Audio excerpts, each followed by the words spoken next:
If you're shopping for a Daihatsu Hijet and you want 4WD, there's a fast way to check before you even open the listing.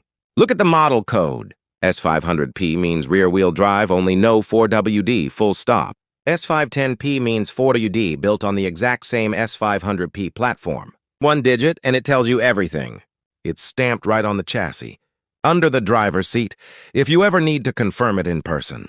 Here's what 4WD actually means on the current generation, and it's more specific than most buyers assume. This is a part-time system you choose when it's active, not a full-time all-wheel drive setup running constantly in the background. On automatic and CVT models, Daihatsu switched to an electronically controlled version of this system. In December 2021, and by their own account, it was the first of its kind adopted in the key cab over truck category. You get two settings: auto, which senses wheel slip and engages power to the front, wheels only when needed, and lock, which fixes the power split at a firm 50-50 between front and rear. Manual transmission models are different. They keep the mechanical part-time 4WD system, and some 4WD 5MT grades also get a proper high-low range gearbox, engaged with a separate lever. That low range is genuine off-road gearing useful for slow, controlled crawling in mud or deep snow, not something the electronically controlled CVT system replicates. Some 4WD Hijets also come with something Daihatsu calls super diff lock. Here's the part worth understanding clearly.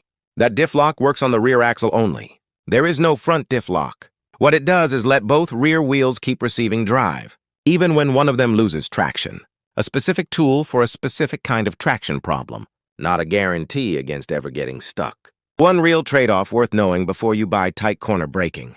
This is what happens on any part-time 4WD system when you turn sharply.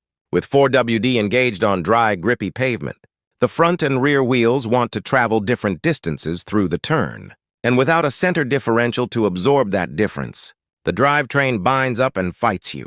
Manual transmission Hijets still experience this in full. The electronically controlled system on CVT models is designed to reduce this effect, but it doesn't change the underlying physics. One detailed owner write-up put it plainly. Lock mode is really meant for roads that are fully snow-covered, not the mixed bare and icy patches you get on a half-cleared street.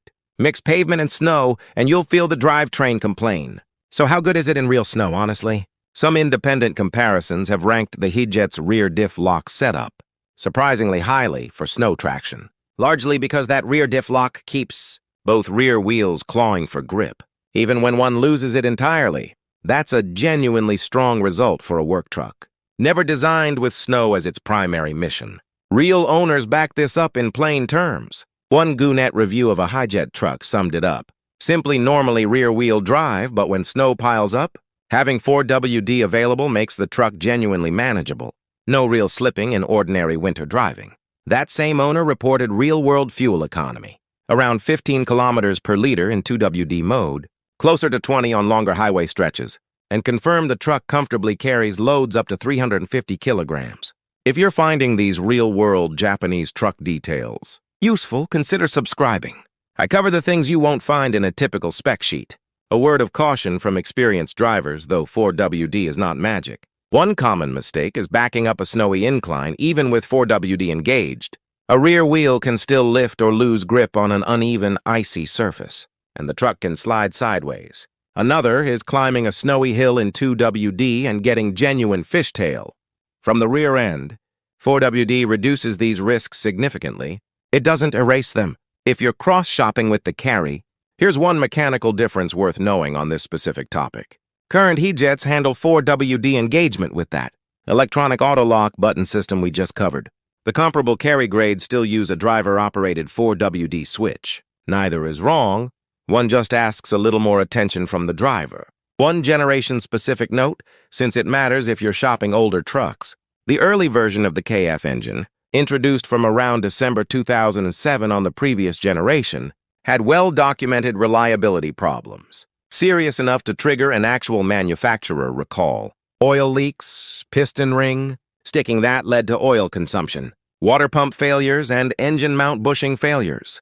If you're looking at a 4WD Hijet from that specific window, it's worth asking directly whether that recall work was completed, separate from anything we've covered about the current generation. Here's something that surprises people who assume 4WD is a niche option. 4WD is extremely common among key trucks in Japan, especially in agricultural and snowy regions. This is a truck built to work in fields and unpaved yards, not just commute on cleared streets. That capability isn't free, though. Depending on the grade and transmission, expect to pay roughly 130,000 to 150,000 yen, more for 4WD over an equivalent. 2WD grade and real-world fuel economy typically drops a bit as well, worth factoring into your import budget, not just your off-road wish list. One detail worth knowing if you're specifically hunting for the Noyo, special farm grade, it's 4WD only. There's no 2WD version of it. Order the farm duty trim and the drivetrain decision is made for you. It also gets one detail unique to this grade, a tailgate built specifically to hang loading ramps, from useful for driving equipment, straight up into the bed. It's worth knowing how the three major key truck makers solve the same farm duty 4WD problem differently too. Suzuki's Carry gets its farm grade with a standard diff lock, similar mechanically to the Hijet. Honda took a completely different approach on the Acty. Instead of a high-low transfer case, they built a 5-speed manual with genuine ultra-low and ultra-reverse gears. UL and UR baked directly into the gearbox for crawling up steep, muddy inclines at walking pace. 3 companies, 3 different engineering answers to the exact same problem. How do you make a small farm truck crawl through terrain a normal transmission can't handle? If you're importing under the 25-year rule, specifically, the same S-code logic carries back through Hijet history. You just need the right pair for the generation you're shopping. For the 1994 to 1999 generation, it's S100P for 2WD and S110P for 4WD. For the 1999 to 2004 generation, it's S200P for 2WD and S210P for 4WD. Same naming convention, every generation the higher second digit means 4WD. One technical note on those older trucks. The S110P doesn't use manual locking hubs, like a lot of American trucks from the same era. It engages 4WD through a vacuum-actuated system instead, which keeps the cab simple. No separate lever to physically lock the front hubs by hand. And worth knowing on that generation, the rear diff lock was an optional extra, not standard equipment. On the current generation, it's standard on certain 4WD grades. That's a real evolution over 2.5 decades, not just marketing. Budget-wise, here's what real listings actually show.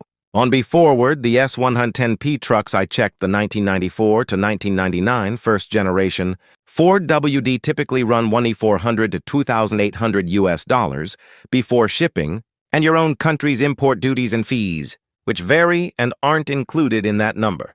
The later S210P has a much wider range of prices, depending heavily on mileage, condition, and specification, and there are simply more of them available, giving you more trucks to choose from.